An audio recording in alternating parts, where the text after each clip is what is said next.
दस नवंबर 2025 दिल्ली एक भयंकर टेरर अटैक से कांप उठती है। रेड फोर्ट के गेट नंबर 1 के पास एक Hyundai i20 कार में धमाका होता है। 12 लोगों की मौत और 20 लोग घायल होते हैं। 14 साल बाद दिल्ली फिर से दहशत के साए में है। लास्ट ऐसा हमला 2011 के दिल्ली हाई कोर्ट पे हुआ था, जिसमें 15 लोग मारे गए थे। एक दशक के सुकून के बाद इस ब्लास्ट ने शहर का चैन तोड़ दिया। सड़क पर आग, चीखें और सिर्फ खौफ। सरकार ने तुरंत मुआवजे की घोषणा की। मरने वालों के परिवार को 13 लाख, सिवियरली इंजर्ड को 5 लाख और जो इंजर्ड हैं उनको 2 लाख रुपए दिए जाएंगे। लेकिन सवाल ये है, क्या कुछ लाख रुपए उन जिंदगियों का हिसाब चुका सकते हैं जिन्हें हमारी सिक्योरिटी फेलियर ने छीन लिया? क्या आज भारत में इंसानी जिंदगी की कीमत सिर्फ एक कंपनसेशन पैकेज तक सीमित रह गई है? क्या हर ब्लास्ट के बाद एक जैसे स्टेटमेंट्स, एक जैसे प्रॉमिसेस मिलते हैं? तो क्या हमारी सरकार सिर्फ कंडोलेंस और चेक्स तक ही सीमित हो गई है? सीसीटीवी और मोबाइल फुटेज में लोग भाग रहे हैं, गाड़ियां आग में जली हुई हैं और हवा में धुआं और अफरा तफरी है। फॉरेंसिक एक्सपर्ट्स ने कंफर्म किया है military grade ammonium nitrate use हुआ था। ब्लास्ट के बाद रेड फोर्ट के आसपास का 2 किलोमीटर एरिया कॉर्डन ऑफ कर दिया गया और एनएसजी, एनडीआरएफ और दिल्ली पुलिस स्पेशल सेल ने साइट को सिक्योर कर लिया। ये सिर्फ एक धमाका नहीं, एक केयरफुली प्लान्ड अटैक था। दिल्ली पुलिस, एनआईए और इंटेलिजेंस एजेंसीज ने सबसे बड़ा एंटी टेरर क्रैकडाउन शुरू किया। हजारों सीसीटीवी क्लिप्स स्कैन हो रही हैं, मोबाइल टावर डेटा ट्रेस हो रहा है और बॉर्डर स्टेट्स पर हाई अलर्ट जारी है। इन्वेस्टिगेशन ने कुछ शॉकिंग लिंक्स एक्सपोज किए हैं। 2 डॉक्टर्स, डॉक्टर मुजामिल अहमद गनई पुलवामा से फरीदाबाद में और डॉक्टर अदील मजीद रथर अनंतनाग से सहारनपुर में अरेस्ट हुए। ये दोनों जैश-ए मोहम्मद और अंसर गज़वत उल हिंद जैसे ट्रांसनेशनल मॉड्यूल से जुड़े हुए थे। डॉक्टर गनई फरीदाबाद के अल फलाह मेडिकल कॉलेज में काम करते थे और पुलवामा के एक एक्टिव मॉड्यूल के कांटेक्ट में थे। फरीदाबाद के एक रेंट वाले मकान से 2900 किलो बॉम्ब बनाने का सामान, 360 किलो अमोनियम नाइट्रेट और ऑटोमेटिक राइफल्स बरामद हुई। सर, एक सवाल ये है कि जो बरामद हुआ है वो जहाँ रहता था वहाँ से या जहाँ पढ़ाता था वहाँ पर, वो अगर डिटेल आप। एक रूम था जो रूम इन्होंने ये रखा था, एक एक्स्ट्रा रूम, उस जहाँ से ये बरामद हुआ। साथ में कोई और रहता था या अकेला रहता था? ये अकेला था। धौज में ये रूम है, कहाँ है? हाँ, धौज थाना क्षेत्र के अंदर है ये। सर, एक बार दोबारा बताइए क्या क्या बरामद किया गया है इनके पास से, जो गलत चल रहा है वो। हाँ सर, बरामदगी दोबारा। मैं बरामदगी में आपसे बता देता हूँ। एक कैननकॉप असॉल्ट राइफल है विद 1 कैननकॉप assault rifle with 3 magazines and 83 live rounds, एक pistol with 8 live rounds, 2 empty cartridges, 2 additional magazines. इसके अलावा 8 बड़े सूटकेसेस हैं, 4 छोटे सूटकेसेस हैं, प्लस एक बकेट, जिनसे अप्रॉक्सीमेटली 360 kg जो है इनफ्लेमेबल मटेरियल बरामद हुआ है, जो कि सस्पेक्टेड अमोनियम नाइट्रेट है।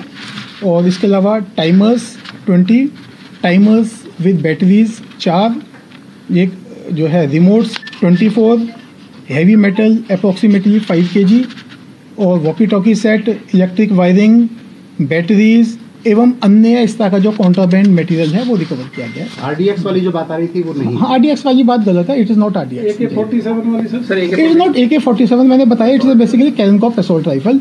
ये AK-47 के जैसी होती है, उससे थोड़ी छोटी होती है इसकी rifle, but is not AK-47। Sir, ये अमोनियम नाइट्रेट कहाँ से आया सर? ये इसका पीछे का लॉजिस्टिक्स क्या है ये बता दीजिए। मैंने आपको बताया कि ऑपरेशन इसके अंदर जारी है और इसके बहुत सारी बरामद हो गया है, बहुत सारी डिटेल्स है। Will share in due course of time. कितने दिनों से यहाँ पे किराए पे रह रहा था वो? जी, मैं बताया जैसे ये जो सारा ऑपरेशन है पिछले 15-20 दिन से ये चल रहा था। राइट,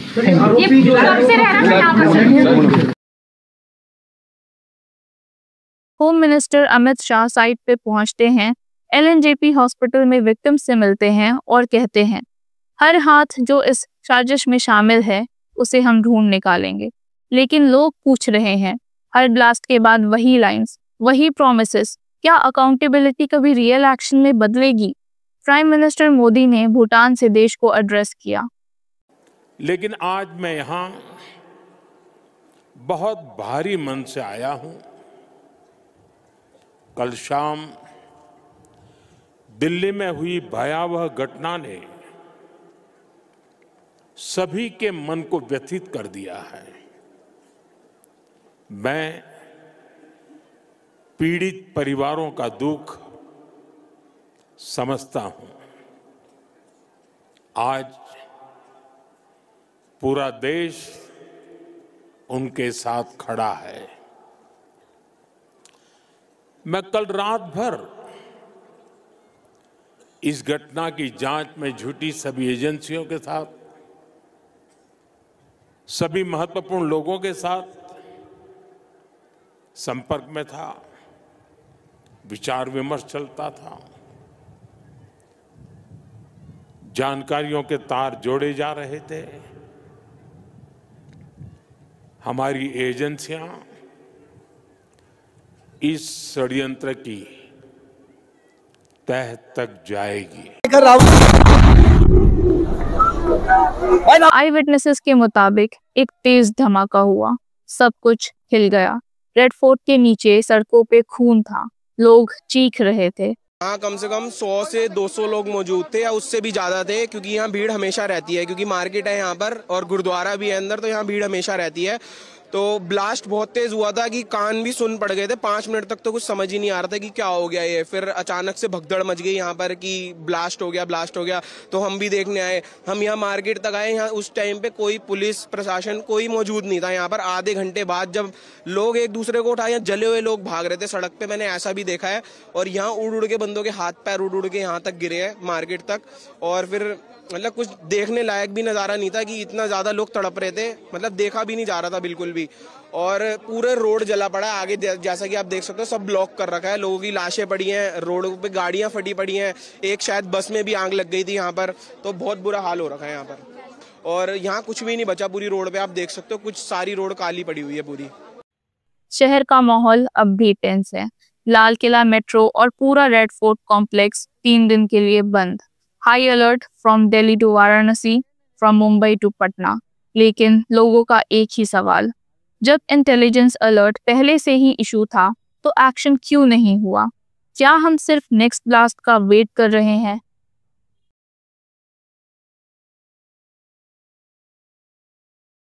दुनिया भर से सिंपैथी और सॉलिडरी मैसेजेस आ रहे हैं। इजराइल फॉरेन मिनिस्टर का ट्वीट, हम दिल्ली में हुए इस भयंकर हमले से गहरे सदमे में हैं।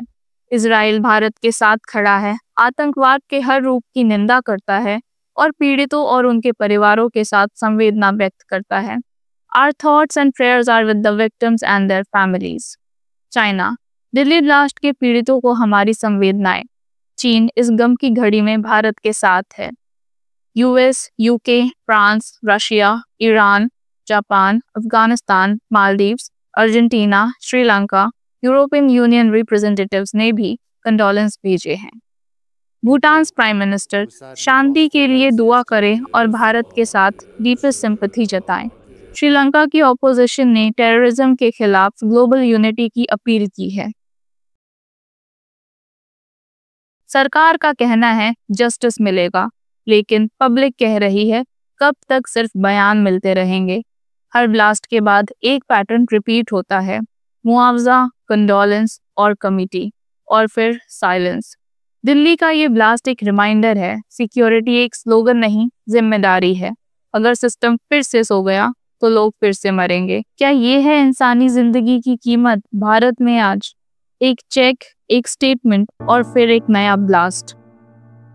ये थी 10 नवंबर 2025 Delhi blast updates till now, where the government has announced it to be a terror attack as on 12 November 2025. आप देख रहे थे the MS Global Monitor Investigation Insights. For more coverage on Delhi Blast, stay tuned, stay global.